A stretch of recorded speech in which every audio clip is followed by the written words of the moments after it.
ಈಗ ನಿಧಿ ತೆಗಿಬಾರ್ದು ಅಂತ ಕೂಡ ಹೇಳಿದ್ರಿ. ಯಾಕೆ ಅಂದರೆ ಎಲ್ಲ ಥರದ ನಿಧಿಯನ್ನು ತೆಗಿಯೋಕ್ಕೆ ಅವಕಾಶ ಇಲ್ಲ, ಕೆಲವೊಂದು ನಿಧಿಗಳನ್ನು ಮಾತ್ರ ತೆಗಿಲಿಕ್ಕೆ ಅವಕಾಶ ಇರೋದು. ಬಟ್ ಇಲ್ಲಿರುವಂಥ ನಿಧಿಯನ್ನು ತೆಗಿಬೋದಾ? ಈಗ ಒಂದಷ್ಟು ಅಪಾಯದ ಮುನ್ಸೂಚನೆ ಕಾಣಿಸ್ತಾ ಇದೆ. ಹೌದು, ಸರ್ಕಾರ ಉತ್ಖನನ ಮಾಡ್ತಾ ಇರೋದ್ರಿಂದ ಅದು ಸರ್ಕಾರಕ್ಕೆ ಬಿಟ್ಟ ವಿಚಾರ.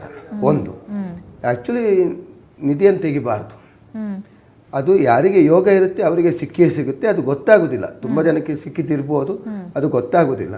ಈಗ ಇಲ್ಲಿ ಅವಶೇಷಗಳನ್ನು ತೆಗೆದ ಹಾಗೆ ಈಗ ರಾಮ ಮಂದಿರ ಇದು ಮಾಡುವಾಗ ಅಲ್ಲಿ ಬೇಕಾದಷ್ಟು ಶಾಸನಗಳಿರ್ಬೋದು, ಮೂರ್ತಿಗಳಿರ್ಬೋದು, ತುಂಬ ಸಿಕ್ಕಿದೆ.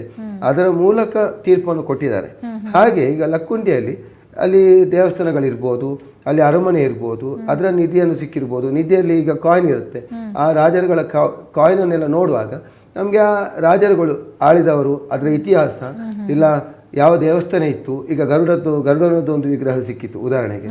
ಇಂಥದ್ದೆಲ್ಲ ಸಿಗುವಾಗ ನಮಗೊಂದು ಅದನ್ನು ರಿಸರ್ಚ್ ಮಾಡಲಿಕ್ಕೆ, ಆರ್ಕಿಯಾಲಜಿ ಅವರಿಗೆಲ್ಲ ರಿಸರ್ಚ್ ಮಾಡಲಿಕ್ಕೆ, ಇಲ್ಲ ನಮ್ಮ ಕರ್ನಾಟಕ, ನಮ್ಮ ಕನ್ನಡ ಎಷ್ಟು ಹಿಂದಿನದು, ಎಷ್ಟು ಅದರ ಬಗ್ಗೆ ಆಳವಾದ ಅಭ್ಯಾಸ ಮಾಡಲಿಕ್ಕೆ ರಿಸರ್ಚ್ ಮಾಡುವವರಿಗೆ, ಸಂಶೋಧನೆ ಮಾಡುವವರಿಗೆ ಖಂಡಿತ ಒಂದು ಉಪಯೋಗ. ಮತ್ತು ನಿಧಿ ಸಿಕ್ಕಿದ್ದು ಗೌರ್ಮೆಂಟಿಗೆ, ಸರ್ಕಾರಕ್ಕೆ ಖಂಡಿತ ಉಪಯೋಗ ಇರ್ಬೋದು.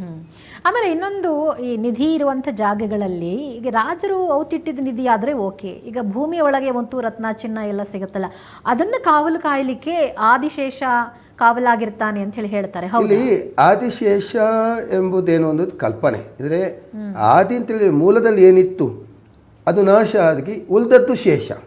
ಶೇಷ ಅಂತ ಹೇಳಿದರೆ ಉಳ್ದದ್ದು. ಈಗ ನಾವು ತತ್ವ ವಿಚಾರದಲ್ಲಿ ನೋಡೋದಾದರೆ ಆಯಿತಾ, ಏನು ಈ ಭೂಮಿಯಲ್ಲಿ ಪ್ರಕೃತಿಯಲ್ಲಿ ಏನು ಉಂಟು, ಏನು ನಾಶ ಆದಮೇಲೆ ಏನು ಉಳಿತದೆ, ಈಗ ಮನುಷ್ಯನ ಶರೀರ ಇಲ್ಲ ಇದು ಲಕ್ಕುಂಡಿಯಲ್ಲಿ ಈಗ ಆಗ್ತಾ ಉಂಟು, ಅವಶೇಷ ಅಂತ ಹೇಳ್ತೀವಿ. ಏನು ಉಳಿದಿದೆ, ಮೂಲ ಏನಿತ್ತು, ಏನು ಉಳಿದಿದೆ ಅದು ಆದಿಶೇಷ. ಏನು ಮೂಲದಲ್ಲಿತ್ತು, ಏನು ಈಗ ಉಂಟು ಅದು ಶೇಷ. ಅದಕ್ಕೆ ನಾವು ಒಂದು ದ್ವೈತದಲ್ಲಿ ಕಲ್ಪನೆ ಕೊಡ್ತೀವಿ, ಅದಕ್ಕೊಂದು ಹಾವು ಅಂತ ತೋರಿಸ್ತೀವಿ. ಇದೆಲ್ಲ ಹಾವು ಅಂತ ಹೇಳಿದರೆ ಅಲ್ಲಿ ಅಂಥದ್ದು ಅದೊಂದು ಪ್ರಕೃತಿಯಲ್ಲಿರುವಂತಹ ಒಂದು ಜೀವಜಂತು. ಅಂದರೆ ನಿಮ್ಮ ಪ್ರಕಾರ ನಿಧಿಯನ್ನು ಹಾವು ಕಾಯಲ್ಲ? ಇಲ್ಲ, ಖಂಡಿತ ಇಲ್ಲ, ಖಂಡಿತ ಇಲ್ಲ. ಹಾವು ಈಗ ಒಂದು ಹುತ್ತವನ್ನು ಕಟ್ಟುವಂಥದ್ದು ಇದು ಗೆದ್ದಲು, ಅದರಲ್ಲಿ ವಾಸ ಮಾಡುವಂಥದ್ದು ಇಂತಹ ಹಾವು ಇರ್ಬೋದು, ಜಿರಳೆ ಇರ್ಬೋದು, ಕೊಂಬಚ್ಚಿಗಳು ಇರುತ್ತೆ, ಇಂಥದ್ದೆಲ್ಲ ತುಂಬ ಇರುತ್ತೆ. ಆದರೆ ಆ ನಾಗ ಮತ್ತು ಈ ಸರ್ಪ ಇದೆರಡೂ ಬೇರೆ ಬೇರೆ. ಹಾಗಿದ್ರೆ ಈಗ ಹಿಂದಿನ ಕಾಲದಲ್ಲಿ ನಾವು ಎಲ್ಲವನ್ನೂ ಸಿನಿಮಾಗಳಲ್ಲೆಲ್ಲ ನೋಡಿರ್ತೀವಿ, ಹಾವು ಕಾಯ್ತಾ ಇರುತ್ತೆ, ನಿಧಿಯನ್ನು ಕಾಯ್ತಾ ಇರುತ್ತೆ, ಅದನ್ನು ಯಾರಾದರೂ ಮುಟ್ಟಿಕ್ಕೆ ಹೋದರೆ ಹಾವು ಪ್ರತ್ಯಕ್ಷ ಆಗಿ ಭಯ ಹುಟ್ಟಿಸುತ್ತೆ ಅನ್ನುವಂಥದ್ದನ್ನೆಲ್ಲ ಒಂದು ಕಾಲ್ಪನಿಕ ಸಿನಿಮಾಗಳಲ್ಲಿ ನೋಡಿದ್ದೀವಿ. ಬಟ್ ನಿಜ ಜೀವನದಲ್ಲಿ ಆ ಥರದ್ದು ಇರ್ಲಿಕ್ಕಿಲ್ವಾ ಅಂತ? ಅದೊಂದು ಬಿಸ್ನೆಸ್ ಎಂಟರ್ಟೈನ್ಮೆಂಟ್. ಆದರೆ ಒಂದು ವಿಷಯ ಹೇಳ್ಬೋದು, ಈಗ ನನಗೆ ತುಂಬ ಹಸಿವಾಗ್ತಾ ಉಂಟು, ಆಗ ದೇವರೇ ನನಗೆ ಹಸಿವಾಗ್ತಾ ಉಂಟು ಅಂತ ಹೇಳುವಾಗ ನೀವು ಬಂದು ನನಗೆ ಊಟ ಕೊಟ್ರಿ, ಅಲ್ಲಿ ನನಗೆ ನೀವೇ ದೇವರು ನಿಮ್ಮ ಮೂಲಕ ನನಗೆ ಹಸಿವನ್ನು ನೀಗಿಸಿದ. ಹಾಗೆ ಇಲ್ಲಿ ನಾನಿದ್ದೇನೆ ಅಂತ ನಾಗನ ಒಂದು ಚಿಂತನೆಯನ್ನು ಕೊಡಲಿಕ್ಕೆ ಹಾವು ಬಂದಿರಲಿಕ್ಕೂ ಸಾಕು. ಆದರೆ ನಿಧಿಯನ್ನು ಕಾಯುವಂಥದ್ದು ಸರ್ಪ ಅಲ್ಲ, ಹಾವಲ್ಲ. ಅದಕ್ಕೆ ಆ ನಾಗ ಎಂಬ ಏನು ಶಕ್ತಿ ಉಂಟು ಅದನ್ನು ಆಗಿನ ತಾಂತ್ರಿಕರು ಇಲ್ಲ ಆಗಿನ ರಾಜಪುರೋಹಿತರು, ಸಿದ್ಧಿಪುರುಷರು ಖಂಡಿತ ಕೊಟ್ಟಿರ್ತಾರೆ. ಈಗ ನಮ್ಮಲ್ಲಿ ತುಂಬ ಜನ ನನ್ನ ಹತ್ರ ಬರ್ತಾರೆ. ಈಗ ರಕ್ತೇಶ್ವರಿ ಮತ್ತು ನಾಗ ಈ ಎರಡು ಶಕ್ತಿಯನ್ನು ಇಟ್ಟ ಜಾಗದಲ್ಲಿ ಖಂಡಿತ ಅಡಿಯಲ್ಲಿ ನಿಧಿ ಉಂಟು ಅಂತಲೇ ಲೆಕ್ಕ. ಅದನ್ನು ಯಾವ ತಾಂತ್ರಿಕನೂ ಮುಟ್ಲಿಕ್ಕೆ ಹೋಗೋದಿಲ್ಲ, ಅಷ್ಟು ಡೇಂಜರ್ ಆಗಿರುತ್ತೆ. ಇದು ಶಕ್ತಿಯ ಪ್ರಕಾರ ನಾನು ಮಾತಾಡೋದು. ಅಲ್ಲಿ ದ್ವೈತವಾಗಿ ಯಾವ ಹಾವು ಬರೋದಾಗಲಿ ಇಲ್ಲ ರಕ್ತೇಶ್ವರಿ ಬರೋದಾಗಲಿ ಅಂಥದ್ದು ಯಾವುದೂ ಇಲ್ಲ. ಲಕ್ಕುಂಡಿಯಲ್ಲಿ ಸಿಕ್ಕಿರುವಂಥ ಒಂದಷ್ಟು ನಿಧಿಗಳ ಬಗ್ಗೆ, ಒಡವೆಗಳ ಬಗ್ಗೆ, ಮತ್ತು ಲಿಂಗ ಪತ್ತೆ ಆಯಿತು, ಇತ್ತೀಚೆಗೆ ಹಾವುಗಳು ಕಾಣಿಸ್ಕೊಳ್ತು. ಸೊ ಅದ್ರ ಬಗ್ಗೆ ಮಾತಾಡ್ತಾ ಇದ್ವಿ. ಗುರುಗಳು ಹೇಳ್ತಾ ಇದ್ದರು, ಆ ಒಂದು ನಿಧಿಯಲ್ಲಿ ಹಾವಿದೆ ಅನ್ನೋದು ಒಂದು ನಂಬಿಕೆ. ಮತ್ತು ಒಂದಷ್ಟು ನಿಧಿಗಳು ಬೇರೆ ಬೇರೆ ಕಡೆಗಳಲ್ಲೂ ಸಿಕ್ಕಿದೆ. ಆದರೆ ಆ ನಿಧಿಯನ್ನು ಕಾಯಲಿಕ್ಕೆ ಸರ್ಪಗಳಿರೋದಿಲ್ಲ. ಬೇರೆ ಬೇರೆ ರೀತಿಯಾದಂಥ ಸರ್ಪಗಳಲ್ಲಿ ಇದೆ ಅಂತಂದರೆ ನಿಧಿ ಇದೆ ಅನ್ನೋವಂಥ ಅರ್ಥ ಅಲ್ಲ. ಬಟ್ ಸರ್ಕಾರ ಆ ಉತ್ಖನನ ಕಾರ್ಯವನ್ನು ಮಾಡ್ತಾ ಇದೆ ಅನ್ನೋದನ್ನು ಹೇಳಿದ್ರು. ಬಟ್ ಮುಂದೆ ಸಮಸ್ಯೆ ಆಗುತ್ತೆ ಅನ್ನುವಂಥದ್ದನ್ನು ಅಲ್ಲಿನ ಗ್ರಾಮಸ್ಥರು ಹೇಳ್ತಿದ್ದಾರೆ. ಆಯಿತಾ, ನೀವೇನು ಹೇಳ್ತೀರಾ? ಈ ಥರ ನಿಧಿ ಅಗಿತಾ ಇರೋದ್ರಿಂದ ಹಾವುಗಳು ಕಾಣಿಸ್ಕೊಂಡಿದೆ, ಇದರಿಂದ ಮುಂದೆ ಸಮಸ್ಯೆ ಆಗುತ್ತೆ ಅಂತ ಗ್ರಾಮಸ್ಥರು ಹೇಳ್ತಿದ್ದಾರೆ, ನೀವೇನು ಹೇಳ್ತೀರಾ? ಹೌದು, ಯಾಕಂದರೆ ಇವಾಗ ಒಂದು ಕುಂಡಲಿನಿ ಎನರ್ಜಿ ಅಂತ ತಗೊಂಡ್ರು ನೀವು, ಆಯಿತಾ, ಮನುಷ್ಯನ ದೇಹದಲ್ಲಿ ಏನಿರುತ್ತೆ ಸರ್ಪ, ಎಸ್ಪೆಷಲಿ ನಾವು ಈ ಏನಂತೀವಿ ನಿಧಿ ಸಂಶೋಧನೆ ಸಮಯದಲ್ಲಿ ಅವ್ರೇನು ಮಾಡ್ತಾ ಇದ್ದಾರೆ, ಏನು ಹುಡುಕ್ತಾರೆ, ಅದಕ್ಕೆ ಯಕ್ಷಾಸು, ನಾಗ ಇವ್ರದೆಲ್ಲ ಎನರ್ಜೀಸು ಪ್ರೊಟೆಕ್ಷನ್ ಇರುತ್ತೆ. ವಿತೌಟ್ ದೇರ್ ಪರ್ಮಿಷನ್ ನೀವು ಹೆಂಗಂದ್ರೆ ಹಂಗೆ ನೀವು ಇದು ಮಾಡೋದಕ್ಕಾಗಲ್ಲ. ಹಾಗಿದ್ದಿದ್ರೆ ಇವಾಗ ಅನಂತ ಪದ್ಮನಾಭ ಸ್ವಾಮಿ ದೇವಸ್ಥಾನ ಇಷ್ಟೊತ್ತಿಗೆ ಓಪನ್ ಆಗಿ ಅಲ್ಲಿರೋ ವೆಲ್ತು ನಮಗೆಲ್ಲ ಉಪಯೋಗ ಆಗ್ಬಿಡ್ತಾ ಇತ್ತು ಅಲ್ವಾ. ಸೊ ಈ ಥರ ನಿಧಿಗೆ ಎಸ್ಪೆಷಲಿ ಯಕ್ಷಾಸು, ನಾಗ ಎನರ್ಜಿ ಒಂದು ಇದಿರುತ್ತೆ. ಅದಕ್ಕೆ ಶಾಸ್ತ್ರ ಸಂಬಂಧಪಟ್ಟು ಧಾರ್ಮಿಕವಾಗಿ ಕೆಲವೊಂದು ಪ್ರಯೋಗ, ಕೆಲವೊಂದು ಪೂಜೆಗಳು ಮಾಡಿ whether it is a permission ಬೇಕು ನಮಗೆ. ಯಾರ ಪರ್ಮಿಷನ್? ಭಗವಂತನ ಪರ್ಮಿಷನ್. ಹೌದು.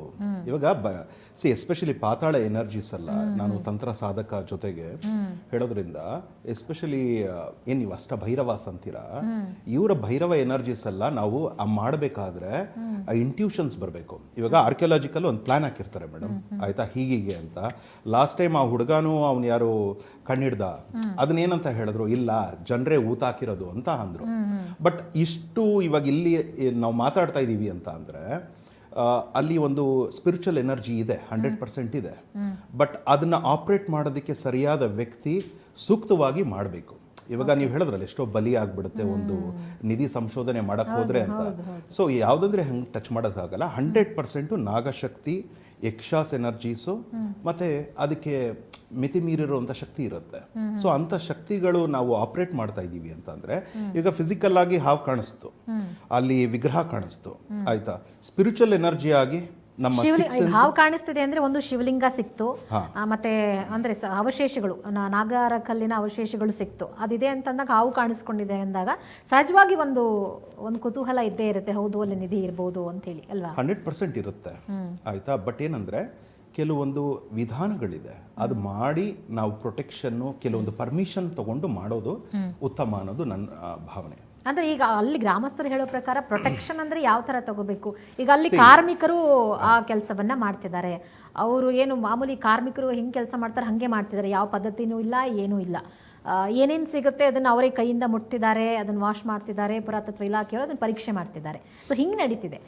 ಈಗ ಅವರಿಗೇನು ಹಾವು ಕಾಣಿಸ್ಕೊಂಡಿದೆ ಅನ್ನುವಂಥದ್ದಕ್ಕೆ ಭಯ ಪಟ್ಕೋತಿದ್ದಾರೆ, ಮುಂದೆ ಏನೋ ಕಾದಿದೆ, ಏನೋ ಅಪಾಯ ಆಗುತ್ತೆ ಅನ್ನೋದು ಅವ್ರ ಆತಂಕ. ಹಂಗೆ ಆಗುತ್ತಾ? ಹಾವು ಕಾಣಿಸ್ಕೊಂಡಿರೋದು ಅದೇ ಇಂಡಿಕೇಶನ್ ಬಂದು ನಾನು ಅದನ್ನೇ ಹೇಳ್ತಾ ಇರೋದು. ಕಣ್ಣಿಗೆ ಕಾಣಿಸ್ದೇ ಇರೋ ಎನರ್ಜೀಸ್ ಏನಂದ್ರೆ ನಾಗ ಎನರ್ಜೀಸ್, ಯಕ್ಷಾಸ್ ಎನರ್ಜೀಸು, ಇವರೆಲ್ಲ ಒಂದು ಕ್ಷೇತ್ರ ಪಾಲಕರು ಅಂತೀವಿ, ಆಯ್ತಾ. ಸೊ ಇದು ಫಿಸಿಕಲ್ ಆಗಿ ಕಾಣಿಸ್ತಾ ಇದೆ ಅಂದ್ರೆ ನಾವು ಒಂದೇನ್ ಮಾಡ್ತೀವಿ, ಮನುಷ್ಯ ಅಂದಮೇಲೆ ಒಂದು ಡೇಂಜರ್ ಅನ್ಸುತ್ತೆ ಅಂತ. ಆ ಮ್ಯಾಟ್ರಿಕ್ಸ್ ಗೊತ್ತಿರಬೇಕು ನಿಮ್ಗೆ. ಆ ಮ್ಯಾಟ್ರಿಕ್ಸ್ ಗೊತ್ತಿದ್ರೆ ನೀವು ಈಸಿಯಾಗಿ ಹೋಗ್ತೀರಾ. ಇವಾಗ ಅಭಿಮನ್ಯು ಚಕ್ರವ್ಯೂಹನ ಛೇದಿಸ್ತಾ ಅಂತ ಇದೆ, ಅವನಿಗದು ಗೊತ್ತಿತ್ತು ಆ ಮ್ಯಾಟ್ರಿಕ್ಸು. ಈ ನಿಧಿ ಕೂಡ ಅದೇ ಮ್ಯಾಟ್ರಿಕ್ಸು. ಬಟ್ ಇದು ಭಗವಂತನಿಗೆ ಸೇರಿದ್ದ ಕೆಲವೊಂದು ನೋಡಿ ನಾವು ತೆಗೆಯೋದಕ್ಕಾಗಲ್ಲ.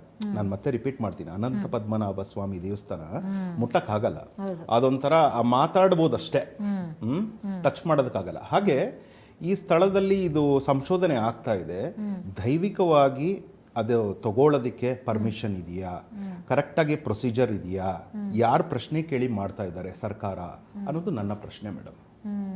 ಯಾಕಂದ್ರೆ ಏನು ಬೇಕಾದರೂ ಮಾಡಲಿ, 100% ಯಾವುದೇ ಒಂದು ದೇವಸ್ಥಾನ ಅಥವಾ ಒಂದು ಊರು ಅಂತ ಅಂದರೆ ಅಲ್ಲಿ ಒಂದು ಗ್ರಾಮ ದೇವತೆ ಇರುತ್ತೆ, ಒಂದು ಕ್ಷೇತ್ರ ಪಾಲಕ, ಒಂದು ಎನರ್ಜೀಸ್ ಇರುತ್ತೆ. ಅದನ್ನೆಲ್ಲ ಪರ್ಮಿಷನ್ ತಗೊಂಡು ನೀನು ಮಾಡು, ತಪ್ಪೇನಿಲ್ಲ. ಹೇಗಂದ್ರೆ ಹಾಗೆ ಮಾಡೋದಕ್ಕೆ ಹೋದಾಗ it is not A normal ಯಾವುದೋ ಒಂದು ನೀವು ಕಲ್ಲು ಟಚ್ ಮಾಡ್ದಂಗೆ ಅಂತಲ್ಲ, ಡಿವೈನ್ ಎನರ್ಜಿನ ಟಚ್ ಮಾಡ್ದಂಗೆ. ಸೊ ನಿಮ್ಮ ಆರ್ಕಿಯಾಲಜಿಕಲ್ ಜೊತೆಗೆ ಒಂದು ಆ ಊರಿನ ಏನು ನಂಬ್ತಾರೆ, ಒಂದು ಭಗವಂತ ಇರ್ಬೋದು ಅಥವಾ ಯಾರ ಪ್ರಶ್ನಾವಳಿ ಇರುತ್ತೆ, ಅಷ್ಟಮಂಗಳ ಪ್ರಶ್ನೆ ಇದೆ, ಹಲವಾರು ರೀತಿಯಾದ ಬೇರೆ ಬೇರೆ ಇದಿದೆ ಆ ಅಧ್ಯಾತ್ಮದಲ್ಲಿ, ಅದನ್ನ ಕೇಳ್ಕೊಂಡು ಮಾಡಿ ಅನ್ನೋದು ನನ್ನ ಒಂದು ಅಂದ್ರೆ ಅದನ್ನ ಕೇಳದೆ ಮಾಡ್ತಾ ಇದ್ರೆ ಅದು ಅಪಾಯ ಯಾರಿಗಾದ್ರೂ ಎಫೆಕ್ಟ್ ಆದ್ರೆ who is the reason. But ಇದುವರೆಗೂ ಆ ಥರ ಏನೂ ಆಗಿಲ್ಲ ಅಲ್ಲ. ಇವಾಗ ಆ ಎನರ್ಜೀಸೇ ಇವಾಗ ನಮ್ಗೆ ಬಂತು, ಯಾವುದೋ ಇನ್ನ ಮಾನ್ಯುಮೆಂಟೇ ಸಿಗ್ಬೋದು, ಕಾಯಿನ್ ಸಿಗ್ಬೋದು, ಅಥವಾ ಒಂದು ವಿಗ್ರಹನೇ ಸಿಗ್ಬೋದು. ಬಟ್ ಅಲ್ಲಿ ಆಗಿರೋಂಥ ವ್ಯಕ್ತಿಗಳಿಗೆ ಆ ವೈಬ್ರೇಷನ್ಸ್ ಆಗಿರ್ಬೋದು, ಆ ಎನರ್ಜಿ ಫ್ರೀಕ್ವೆನ್ಸಿ ಯಾವ ಥರ ಇಂಪ್ಯಾಕ್ಟ್ ಆಗಿದೆ ಅಂತ ಅದು ನಾವು ತಗೊಬೇಕಾಗತ್ತೆ.